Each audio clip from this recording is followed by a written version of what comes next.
tu as l'air tout petit à côté. Bonjour à tous, je suis en direct aujourd'hui avec Martin Latulipe. Donc en tout cas merci Martin, merci énormément d'avoir accepté d'être... Mon plaisir. J'essaie de recadrer. Ouais, on va se faut qu'on se rapproche. Ouais, voilà, mon plaisir. D'être ici donc en live avec moi. Donc du coup Martin, est-ce que tu pourrais te présenter pour les gens qui ne te connaîtraient pas aujourd'hui? Oui, je suis Martin Latulipe. Ça fait maintenant 18 ans que je suis entrepreneur dans le monde du développement personnel et professionnel. Donc, je suis fondateur de l'Académie Zéro Limite et d'un programme qui s'appelle La meilleure année de votre vie. Donc, la façon que je fais pour livrer mes programmes, c'est à titre de conférencier. Je suis l'auteur de 4 livres best-sellers. Je fais aussi du coaching, de la formation. Donc, mais papa de 2 enfants, époux, un mec bien ordinaire, mais qui a décidé de faire ce qu'il faisait vibrer et qu'est-ce qu'il aimait dans la vie. Cool.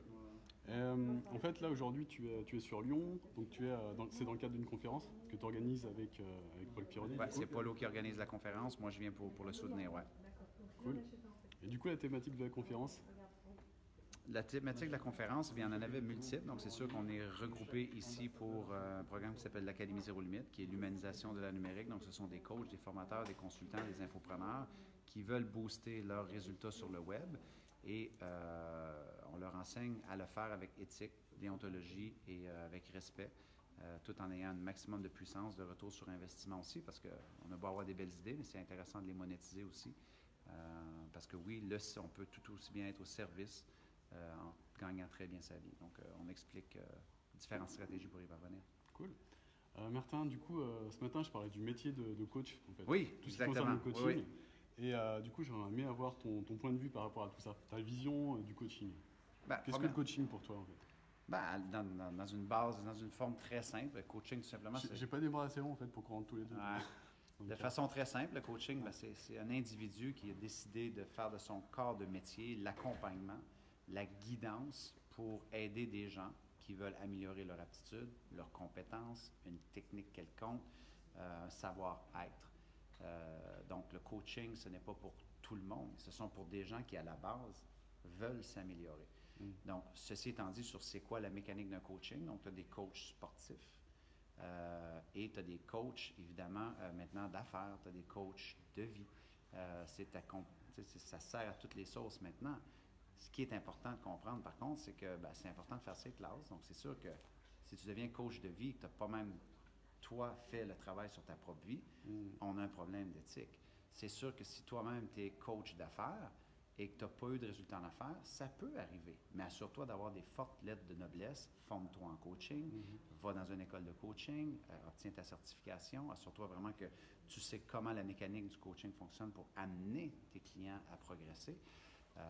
Donc, pour moi, ultimement aussi, le coaching, c'est une question de responsabilité. C'est une très grosse responsabilité qu'un humain qui te confie sa confiance pour dire « j'aimerais faire un cheminement avec toi, partir d'ici pour me rendre jusque-là », eh bien, à ce moment-là, le coach va l'accompagner dans cette quête-là. Donc, pour moi, j'ai des coachs depuis des années. Je me suis moi-même formé au coaching l'an passé à l'Institut de neurosciences appliquées avec David Lefrançois. Mais ça faisait longtemps que je faisais du coaching. Mais je n'ai jamais auto-prétendu que j'étais coach certifié. C'était même écrit sur mon site Internet. Je ne suis pas coach. Par contre, je peux t'aider à obtenir des résultats. Je suis un très bon mentor. Et avec l'école de David, j'ai été chercher des vecteurs, une méthodologie de coaching. Donc voilà, pour moi, c'est un monde qui me fascine. Je veux aussi aborder la notion d'investir sur soi. Oui. L'investissement sur soi. Donc ça, c'est une notion... Qu'est-ce que ça évoque pour toi? Pour moi, c'est une nécessité. Je veux dire, pour moi, c'est quelqu'un qui n'investit pas en lui, c'est même pas... Je veux dire, c'est pas une personne qui a nécessairement mon attention, dans le sens que moi-même, j'ai investi des sommes astronomiques pour m'améliorer, mes aptitudes, mon attitude, mes compétences, des techniques que je voulais apprendre. Le problème, c'est que les gens croient que c'est le gouvernement qui est responsable de notre étude, de notre éducation. L'éducation la plus importante, c'est celle qu'on s'offre à soi-même. Donc, il faut continuer à investir en soi constamment par rapport à nos projets, nos rêves, ce que l'on veut réaliser, ce que l'on veut améliorer de nous-mêmes. Et la journée qu'on arrête d'investir en soi, c'est la journée qu'on arrête de croître, tout simplement. Donc, montre-moi tes résultats, je vais te montrer l'investissement que tu as fait en toi-même très souvent. Donc, mais évidemment, il faut faire attention. Il y a beaucoup de gens qui investissent en eux-mêmes et ils tombent dans la boulimie de l'information, boulimie de la formation, et par contre, ils font une anorexie d'action. Donc, il faut que tu t'assures que va chercher des vecteurs qui vont t'aider à comprendre, mais exécute. Donc, pour moi, l'investissement en soi, c'est essentiel, c'est vital. Donc, Voilà, mon ami. Donc le message que je retiens, c'est investis sur toi et passe à l'action surtout. C'est des choses super importantes. En tout cas, Martin, je te remercie énormément pour le temps que tu as bien voulu consacrer Mon pour plaisir. cette interview. C'était un grand plaisir. Merci beaucoup. Au revoir tout le monde. Bye. Ciao à tous. Ciao. Good. OK, mon frère, merci.